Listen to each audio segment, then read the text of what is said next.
before politics, like, I used to get invited to the cool person parties. I was there, did you ever right? hear like, anything? Not those parts.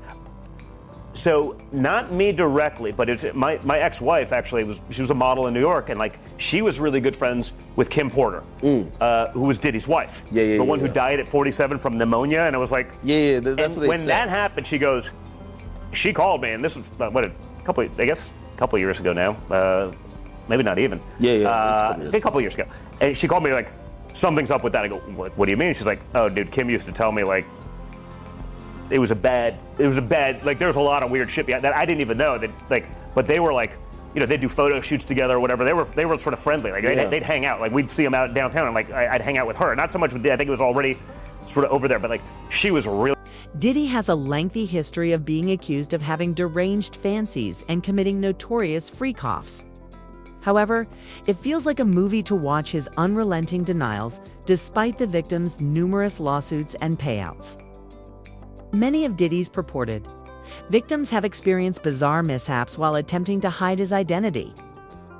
And the unexplained death of his late baby mom, Kim Porter, has persisted. Diddy has made an effort to change his name to Brother Love, even though he was just found not guilty on the most serious counts. The wave of claims and growing lawsuits against him are telling a different story.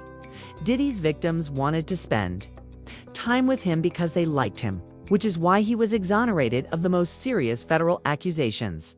And it wasn't violence or fraud that brought them to the notorious hotel nights or freak-offs. The victim's long-standing contacts with Diddy have allowed his defense team to take advantage of the hazy boundary between force and permission. But the entire situation has unintentionally revealed one of the industry's best-kept secrets: Kim Porter's passing.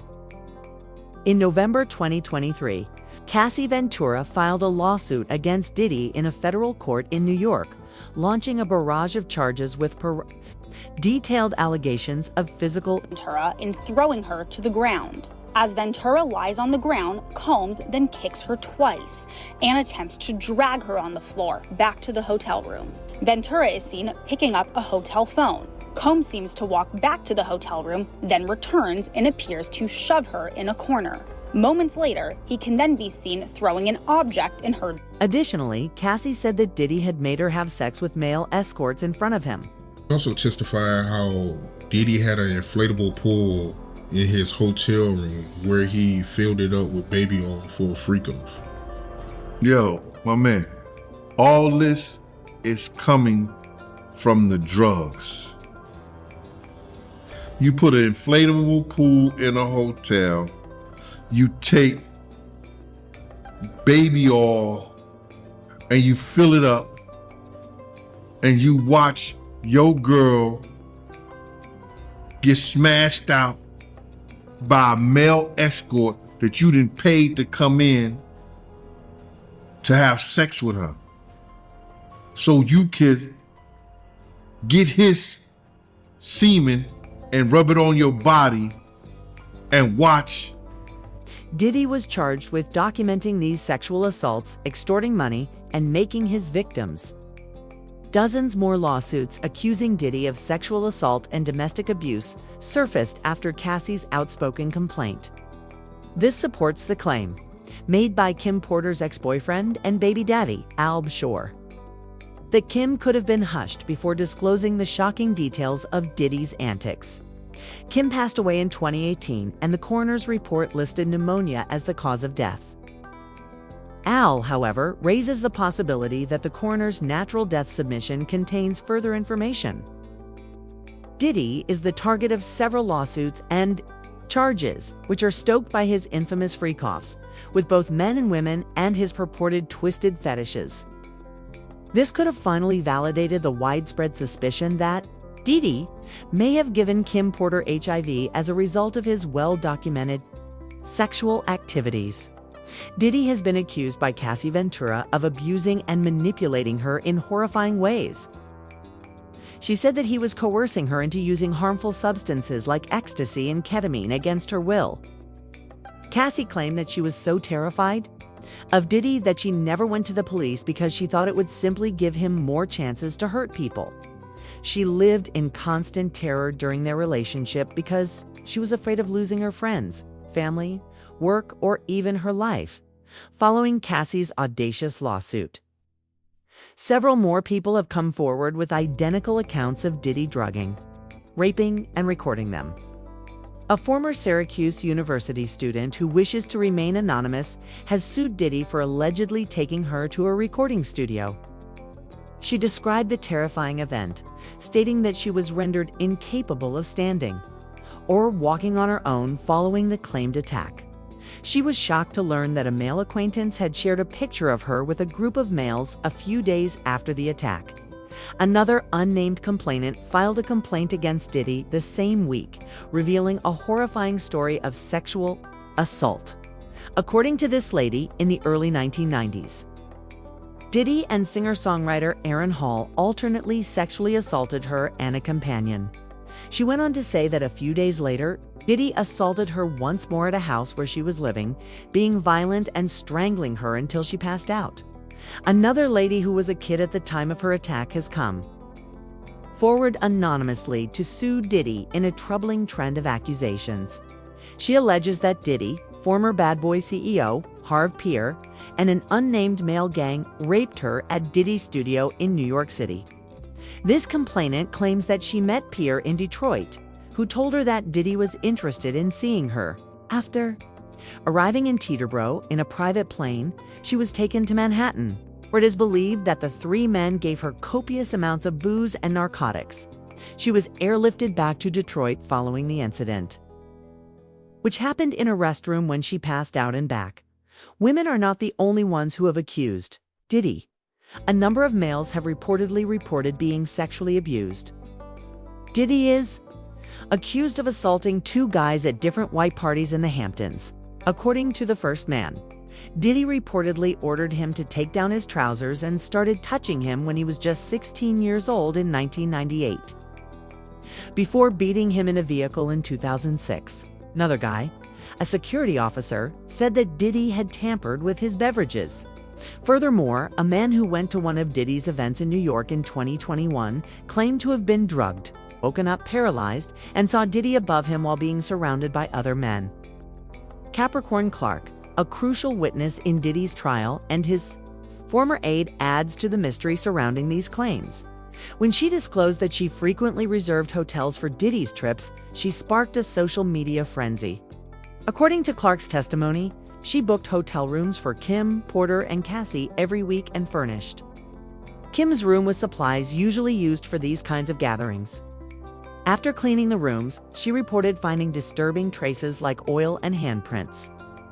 Capricorn say that she was setting up hotel rooms for Cassie and Kim. Yeah. I know. You heard that. I heard it. Diddy's unsettling dreams were revealed by Cassie's testimony during his trial, especially his need for unprotected personal interactions with his lovers through male escorts. The fact that the entire fetish act was performed to appease Diddy struck several of the male escorts as odd. Made me think is, there was directions, right? It was in my testimony, it was clear that it was him, I guess, somewhat in control, not overbearingly. I mean, it was said to me this scene we were creating was for her husband. Cassie disclosed in an interview with NBC News that when we were experiencing regular freak offs, they were back to back, and I would occasionally panic over the illness. I attempted to use water to clean it out. I reached a point when the antibiotic, ciprofloxacin, or Cipro, was no longer effective. It was a complete disaster. She talked about how these interactions caused her to get mouth sores and how using baby oil repeatedly caused her to have gastrointestinal problems. Capricorn Clark, Diddy's former secretary, testified that she frequently reserved hotels for Cassie and Kim Porter, furnishing Kim's room with comparable stuff to Cassie's, demonstrating that the concerning trend goes beyond Cassie. Considering that Kim was formally certified dead from pneumonia, this calls into doubt her personal experiences. Her death may merit a closer investigation, according to recent rumors, as she may have been HIV positive and silenced to avoid any association with Diddy, whose victims frequently suffered from strange circumstances. Clark added to the mayhem by testifying that after learning that Kid Cudi was seeing Cassie, Diddy had once abducted her at gunpoint and tried to hurt him. Kid Cudi has accused Diddy of planning a break-in at his house in Los Angeles and using a Molotov cocktail to damage his Porsche. As the number of lawsuits and accusations against him keeps rising, this continuous narrative presents a picture of a guy whose life is filled with anger and violence. The book Kim's Lost Words, published by Los Angeles-based publisher Chris Todd, purported to be an anthology of Kim Porter's journal entries, even though the veracity of these writings has not been confirmed. The memoir's assertions are somewhat supported by the several lawsuits it faces against Diddy due to claims of his deranged dreams and unsettling experiences. The succinct yet powerful biography explores Kim's tumultuous relationship with Diddy, describing claimed incidents of abuse and death threats. Kim allegedly produced duplicates of Diddy's sex films with other celebs and young boys as a kind of self-defense, according to a terrifying claim. Because of Diddy's violent actions and the indecent things he had her do, she calls him a monster. Kim's final 3 words to a friend were a heartbreaking text message that said, "He got me," according to the purported memoir. She contacted 911 right before, which raised questions about what caused her death. Since then, Diddy and his children have denounced the diaries as fraudulent, claiming that Kim Porter never put together a book of that nature. Diddy has a long history of having sex with both men and women that dates back decades. His weird freakouts and scary dreams occurred in upscale hotels around the U.S. as well as at his own house. He is accused of employing more than 120 people, including 25 children at the time of the alleged crimes, to take advantage of up-and-coming musicians who were yearning for recognition by utilizing his powerful position in the music industry. Among his deranged fantasies was planning drug-fueled evenings in which he reportedly forced his assistants to perform sexual activities in front of him and demanded evidence of their allegiance.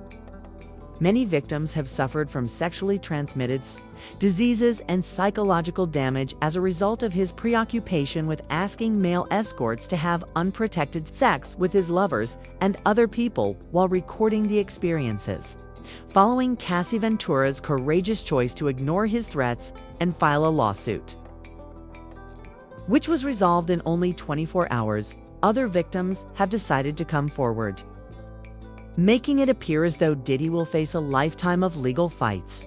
The issue still stands. Will Diddy be able to overcome these obstacles and continue to be relevant in the industry? Please share your opinions with us in the comments area.